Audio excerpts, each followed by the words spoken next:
샬롬, 안녕하세요. 두나미스 청년 예배자 여러분, 오랜만에 인사드립니다. 매일매일 올라오는 뉴스나 또 기사들을 접하면서 청년 예배자 여러분들은 또 어떻게 지내고 계신지 참 많이 궁금합니다. 저는 또 예배를 섬기기 위해서 영상 예배를 준비하면서 평소엔 배워야지 하면서 다짐만 했던 그런 영상 편집을 이제서야 배우고 있습니다. 아직 미숙하고 그러지만 우리가 이 시기를 그냥 마냥 우울하게만 보낼 필요는 없을 것 같아서 재미있는 영상 클립들 준비하고 있으니까 또 저를 위해서 또 저를 비롯해서 함께 예배를 위해 준비하는 우리 임원들을 위해서 같이 기도해 주셨으면 참 감사하겠습니다. 많이들 그립고 또 보고 싶습니다. 하루빨리 코로나19 사태가 좀 진정되어서 함께 얼굴 보고 예배할 수 있는 날이 빨리 왔으면 좋겠습니다. 함께 기도하겠습니다. 그럼 안녕. 주님이 정한 때까지 당신을 만날 때까지 기다리겠소. 행복을 연습하겠소. 문 잠긴 동산이 되어 어딘가 있을 그대여 기도하고 기다리네 오늘도 나. 지금 이 영상은 저희가 조금 더 많은 것을 누리기 위한 영상이 아니라 오히려 일상이었던 것조차 누리지 못하는 상황에서 제작되는 그런 종류의 영상입니다. 그래서 좀 더 좋은 영상 제작을 위해서 노력해야 하겠지만 현재로서는 이렇게라도 말씀을 함께 나눌 수 있다는 게 얼마나 감사한가 하는 마음으로 설교를 녹화하고 있습니다. 여러 부족한 촬영 환경이나 내용에 대해서는 많은 양해를 바라고요. 지난번 영상 예배를 드린 이후에 샘터의 소식을 통해서 전해드린 바에 의하면 어떤 청년은 잠옷 바람에 있다가 예배를 위해 깔끔하게 갈아입었다, 이런 연락도 좀 받았고요. 어떤 분들은 카페에서 함께 예배했다라는 이야기도 들었습니다. 가장 많이 들은 이야기는 빨리 예배 가고 싶다라는 이야기를 가장 많이 들었습니다. 또 한편에서는 영상으로 보니까 얼굴이 더 퉁퉁해 보인다는 분들부터 또 마이크 줄을 옷 안으로 넣어달라는 분들, 바지는 입었냐는 분들, 찬양 한 곡 불러달라는 분들, 이런 분들도 계셨는데 이렇게 연락을 주신 분들도 일단 감사하고요. 아무튼 보고 싶은 청년들을 생각하면서 또 함께 말씀을 나누었으면 좋겠습니다. 우리 함께 모두 청년의 기도를 드리고 말씀을 나누도록 하겠습니다. 자막을 보시고 함께 선포하면서 기도하시면 됩니다. 2020년 3월 두나미스 청년부 기도 제목 하나, 사순절 기간 동안 말씀 묵상과 기도 생활에 최선을 다하는 청년부가 되게 하옵소서. 둘, 코로나19로 인해 고통받는 사람들에게 회복과 평안이 넘치게 하옵소서. 셋, 시대의 영적인 상황을 느끼고 함께 기도할 줄 아는 두나미스 청년부가 되게 하옵소서. 넷, 캠퍼스와 직장에서 그리스도의 향기를 나타내는 청년들이 되게 하옵소서. 아멘. 이제 오늘의 본문을 읽도록 하겠습니다. 요한계시록 10장 9절부터 10절까지 말씀입니다. 자, 성경을 다 준비하셨죠? 다 찾으시고요. 자, 요한계시록 10장 9절로부터 10절까지입니다. 성경이 있으신 분들은 다 찾으시고요. 없으신 분들은 자막을 보시면 되겠습니다. 같이 읽겠습니다. 시작. 내가 천사에게 나아가 작은 두루마리를 달라 한즉 천사가 이르되 갖다 먹어버리라. 내 배에는 쓰나 내 입에는 꿀같이 달리라 하거늘 내가 천사의 손에서 작은 두루마리를 갖다 먹어버리니 내 입에는 꿀같이 다나 먹은 후에 내 배에서는 쓰게 되더라. 아멘. 칼 바르트라는 신학자 이야기를 조금만 들려드리겠습니다. 그는 스위스 개혁교회 목사이자 또 20세기의 대표적인 신학자로 손꼽히는 그런 인물입니다. 그의 신학적인 견해를 신정통주의라고 부르는데 그 이유는 그가 당시의 자유주의 신학에 반대하면서 하나님의 말씀이 육신이 되신 존재로서 예수 그리스도를 더욱 강조하였기 때문입니다. 설마 그동안의 시대와 교회가 예수님을 강조 안 한 건 아니겠지만 그의 견해는 조금 더 본질을 추구하는 것과 같았고 당시의 정통주의 신학적 관점보다 훨씬 더 깊은 견해를 표출하고 있었기 때문에 신정통주의라고 불린 겁니다. 자, 그런데 어떻게 그는 성경에 대한 이러한 깊은 고찰을 할 수 있었을까? 물론 열심히 공부를 했거나 그가 천재였을 수도 있어요. 하지만 간과할 수 없는 게 있는데 그게 뭐냐면 그가 살았던 시대의 배경입니다. 자, 그가 스위스의 작은 마을에서 목회를 하고 또 가까운 이웃 마을에 강연을 다닐 때가 1916년이었습니다. 당시 그는 불과 30살이었고요. 목회를 시작한 지 5년밖에 되지 않은, 또 성경에 대해서도 사실은 깊이 깨닫지 못했던 이제 그런 때였습니다. 자, 그런데 그때가 그곳에서 불과 몇 킬로미터 떨어진 곳에서는 유럽 전체가 전쟁의 불길에 휩싸여 있었습니다. 소위 우리가 알고 있는 1차 세계대전, 혹은 그냥 대전이라고도 불렀죠. 미국에선 유럽대전이라고 불렀습니다. 그런 전쟁이 진행되고 있었던 시대였어요. 1차 세계대전은 사망자가 가장 많이 발생한 전쟁이기도 하고요. 당시에 참전국들의 수많은 혁명을 포함해서 세계의 주요한 정치적 변화가 엄청나게 많이 일어난 그런 시기였습니다. 당시의 시대 상황에 대해서 칼 크라우스라는 사람은 뭐라고 말했냐면은 인도주의의 철저한 종식이라고 불렀고요. T.S. 엘리엇이라는 사람은 당시의 시대를 황무지라고 표현을 했어요. 그 정도로 힘들고 어려운 시대였었습니다. 그만큼 당시의 시대적 상황은 암울했고 인간의 존엄성은 무너졌고 혼란스러운 가치관이 넘치는 그런 시대.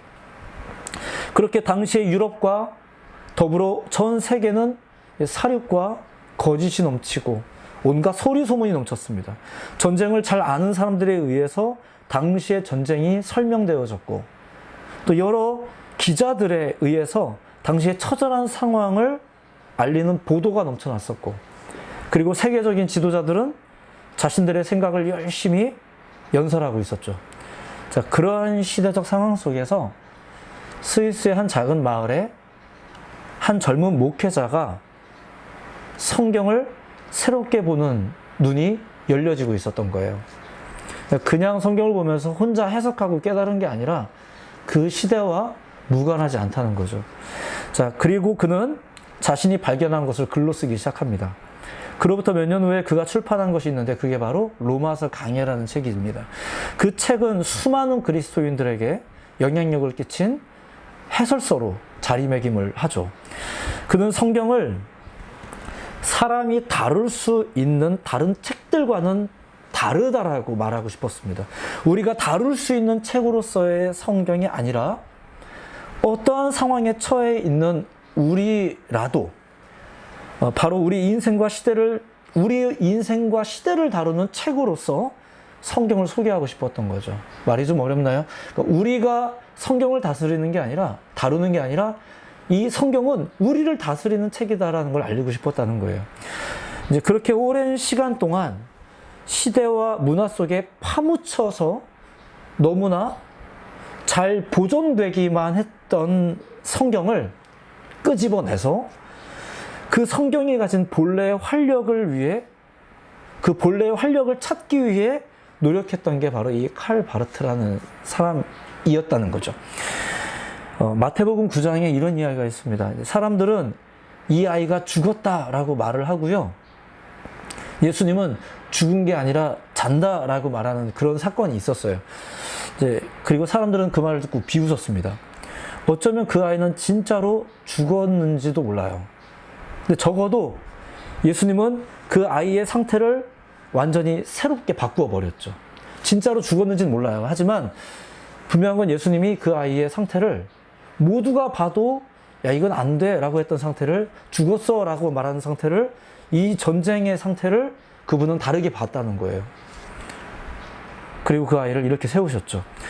바르트는 그 암울한 시대에 다시금 성경을 일으켜 세운, 아니 정확히 말하면 그 사람이 바로 성경에 의해서 새롭게 세워진 그런 사람이었죠.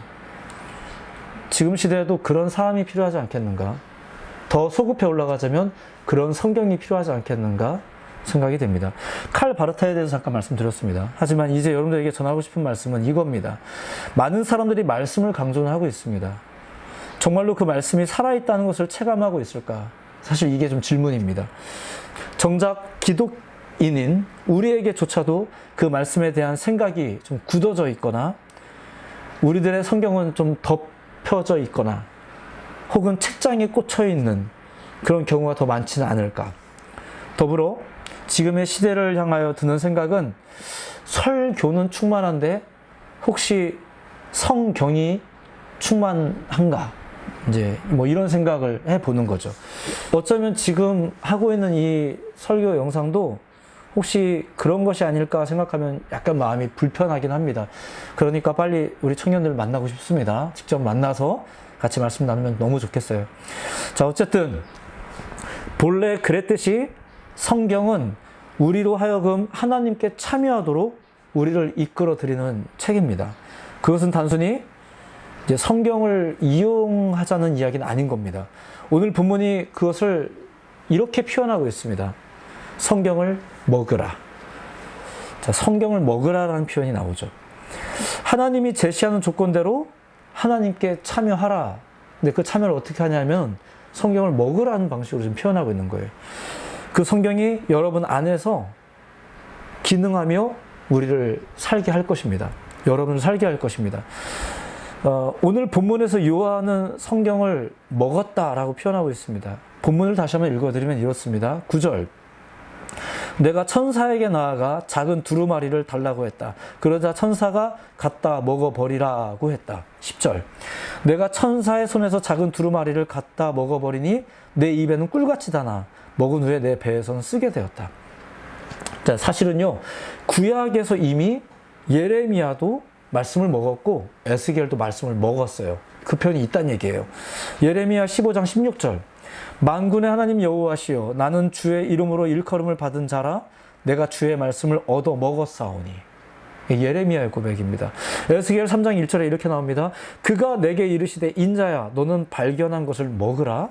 너는 이 두루마리를 먹고 가서 이스라엘 족속에게 말하라 하시기로. 에스겔 3장 2절. 내가 입을 벌리니 그가 그 두루마리를 내게 먹이시며. 자, 이게 최고의 식사였습니다. 사실 이것이 최고의 식사인 줄 모르고 우리는 지금 살고 있는지 몰라요. 하지만 지금의 시대 상황에서 우리는 다시금 성경을 끄집어내고 있는 거죠. 그리고 비단 이번뿐만은 아니지만 뭐 많은 목회자들이 또 정상적인 선포라면 우리로 하여금 성경을 계속 강조하고 있습니다. 자, 그런데 지금의 상황에서 이 이야기가 처음 듣는 건 아니에요. 항상 들어야 될 이야기시고 항상 여러분들 그렇게 하셔야 돼요. 근데 적어도 지금의 상황에서 우리는 다시 한번 이 말씀을 주목하는 거죠. 칼바르트가 그랬고 수많은 믿음의 선조들이 그랬고 그리고 지금의 상황에서 우리도 성경을 명확히 조명하고 받아 먹어야 되겠죠. 우리가 세상 어떤 필요보다도 하나님의 말씀이 필요한지를 깨달아야 할 때가 된 거죠. 여러분들 눈앞에 성경을 두십시오. 그리고 붙잡으십시오. 입에 넣으십시오. 씹고 삼키십시오. 여러분을 살게 할 것입니다. 속이 더부룩해지고 불편해질 수도 있어요. 하지만 분명한 건 여러분들을 살게 할 겁니다. 그 힘으로 성경으로 사시고 복음을 전하십시오. 요한은 그래서 말씀을 먹었습니다. 에스겔도 그래서 말씀을 먹었습니다. 칼바르트도 그렇게 성경을 새롭게 먹었습니다. 위기 상황에서, 지금의 시대에서. 자, 지금 어려운 시기입니다. 굳이 얼마나 어려운지를 언급하지는 않겠습니다. 하지만 어쩌면 지금이 성경을 가장 맛있게 먹을 수 있는 그런 시기일 수 있습니다. 우리도 커피 한 잔을 마셔도 이것을 맛있게 먹을 수 있는 환경들을 좀 우리가 생각하잖아요.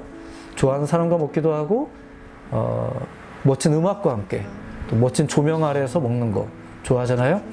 지금의 상황이 성경 날마다 읽어야 되지만 지금의 시대 상황이 어쩌면 성경을 가장 맛있게 먹을 수 있는 그런 시기가 아닐까. 또 우리가 함께 다 교회 가고 싶어하는 마음들 크죠? 그런 마음으로 이 영상 앞에서나마 최선을 다해서 예배하시고 주 앞에 나아가는 우리 모두가 되기를 예수님 이름으로 축복해 드립니다. 기다리네 오늘도 나 스르르르 잠이 드네 주의 품에 우물에 잠긴 물처럼 내 맘은 그대 것이요 그대만 가질 수 있어. 자, 오늘 이렇게 두 번째 함께 영상으로 여러분들과 만났습니다. 어떻게 지내고 계신가요? 예, 또 센터 나눔을 통해서도 우리가 영상 예배를 드린 이후에 피드백을 좀 서로 나눴으면 좋겠고, 또 어찌 살고 계신지 소식도 좀 나눠주셨으면 참 좋을 것 같아요. 여러 가지로 환경적인 어려움이 좀 있지만 서로 많이 격려하고 사랑하고 또 교제할 수 있는 우리가 됐으면 좋겠고, 빨리 이제 이 상황이 잘 종료가 될 수 있도록 또 우리가 나라와 민족을 위해서, 시대를 위해서, 열방을 위해서, 무엇보다 이 필리핀 땅을 위해서 많이 기도하는 청년 여러분들 모두가 되기를 예수님 이름으로 축복해 드립니다. 열심히 잘 지내시고 또 다음 영상을 통해서 또 만나도록 하겠습니다. 또 저희 임원들이 열심히 준비해서 또 재밌게 또 여러분들에게 예배할 수 있는 기회를, 또 같은 마음일 수 있는 기회를 많이 마련하도록 하겠습니다. 잘 지내시고요. 다음에 다시 만나도록 하겠습니다. 감사합니다. 주